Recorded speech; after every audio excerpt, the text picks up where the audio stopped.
वो है कोहिनूर कोहिनूर कोहिनूर। नमस्कार दोस्तों, आज हम बात करने वाले हैं कोहिनूर।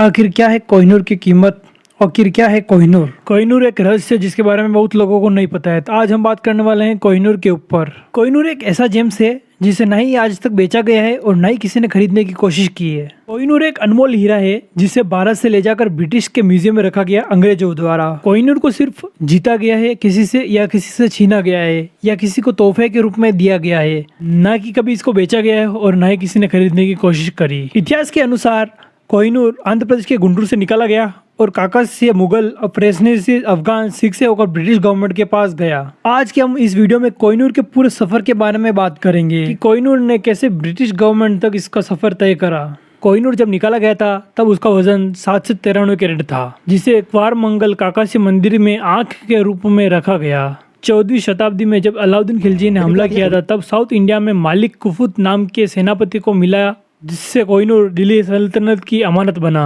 पानीपत के युद्ध में बाबर की जीत हुई और कोहिनूर बाबर साम्राज्य का अंश बन गया और बाबर ने इसकी अपनी बुक में डायमंड ऑफ बाबर के नाम से लिखा और यहीं पर हमें कोहिनूर का पहला ऑफिशियल रिटर्न मिलता है। समय बदलता गया। जब शाहजहां को कोहिनूर की भागीदारी मिली तो कोहिनूर से पीकॉक ऑफ थ्रोन्स बनाया, जिसे बनाने में 7 साल से भी ज़्यादा समय लगा। पीकॉक ऑफ थ्रोन्स को बनाने में जितना पैसा खर्च हुआ उस पैसे में आज 4 ताजमहल बनाए जा सकते हैं। शाहजहां के बाद औरंगजेब को कोहिनूर की भागीदारी मिली तो उसने उसको नया शेप देने की कोशिश की, पर गलती से 793 कैरेट से 186 यानी 186 कैरेट का हो गया कोहिनूर। मुगलों के अंतिम सांस में 1749 में नादिम शाह ने दिल्ली पर हमला करा और दिल्ली के खजाने से पीकॉक ऑफ थ्रोन्स और दरियाए नूर को लूट लिया।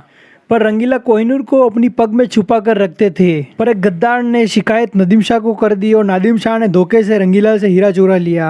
नादिम शाह ने जब जेम्स को देखा तो उसकी खूबसूरती को देखकर नादिम शाह ने इसका नाम कोहिनूर रख दिया। वहां से कोहिनूर को अफगानिस्तान भेजा गया। अफगान के जनरल पाइजन से हारने के बाद महाराणा रंजीत सिंह के पास आए उनसे मदद मांगने के लिए।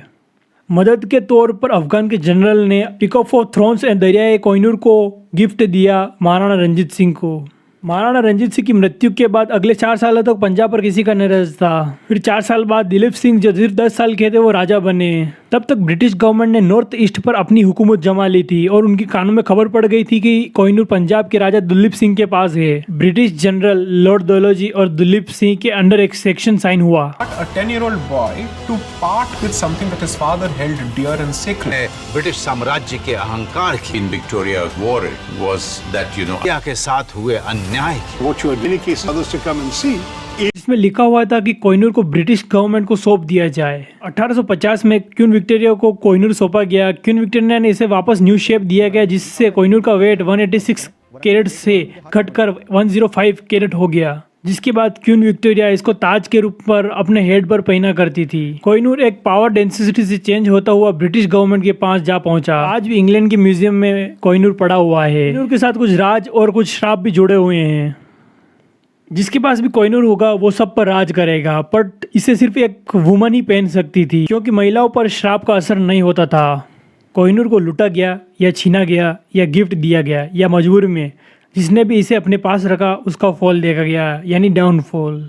और आज भी कोहिनूर ब्रिटिश गवर्नमेंट का हिस्सा है, यानी इंग्लैंड के पास है। इसे लाने के लिए बहुत से प्रयास किए गए। सबसे पहले 1947 में किया गया प्रयास, जिसे इंडिया के फ्रीडम का सिंबल बताया गया, पर वो कोशिश नाकाम रही। 2015 में इंडियन कंपनी ने लीगल प्रोसेस स्टार्ट करी कोहिनूर को वापस लाने के लिए, बट इसका कोई हल नहीं निकला। फिलहाल इंडियन गवर्नमेंट ने इसका अभी तक कोई फैसला नहीं लिया है, बट जल्दी इसका कोई फैसला आएगा क्योंकि अभी इंग्लैंड के जो गवर्नमेंट के प्राइम मिनिस्टर हैं वो एक इंडियन है। तो इंडियन गवर्नमेंट की कोशिश रहेगी कि जल्दी कोहिनूर को इंडिया में वापस लाया जाए। तो दोस्तों, कोहिनूर की काकासी से आज के दौर तक ये थी कोहिनूर की पूरी जर्नी।